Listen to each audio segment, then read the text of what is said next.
Hi అండి. Mini vlog వచ్చి ఈరోజు మార్నింగ్ గురువారం కదా అయితే పూజ చేసుకొని గుడికైతే వెళ్ళాలనుకున్నాను. ఇక అందుకనేసి పిల్లలు స్కూల్‌కి వెళ్ళగానే గబగబా పనులన్నీ చేసేసుకొని, ఇల్లు మొత్తం తుడిచేసుకొని, స్నానం చేసుకొని, కడప మొత్తం కడుక్కొని, కడపకి పసుపు రుద్దుకొని, ముగ్గులేసేసుకొని, కడపకు బొట్లయితే పెట్టేసుకున్నాను. నాకేంటంటే సాటర్డే పూజ చేస్తాను. అలాగే గురువారం కూడా పూజ చేస్తాను. ఇక మన ఓపిక అండి. కావాలనుకుంటే రోజు కూడా పూజ చేసుకోవచ్చు. అంత ఓపిక ఎవరికుంటుందండి. ఉన్నవాళ్ళు సరే.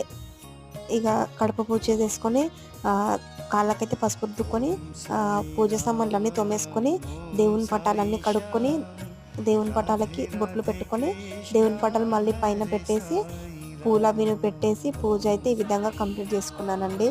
ఇది వచ్చేసి మినీ వ్లాగు. ఫుల్ వ్లాగ్ ఇంకా అప్లోడ్ చేయలేదు, చేస్తాను. ఇక గురువారంగా సాయిబాబా గుడికి కూడా వెళ్ళానన్నమాట. ఇదన్నమాట వ్లాగ్ వచ్చేసి. Please like, share and subscribe.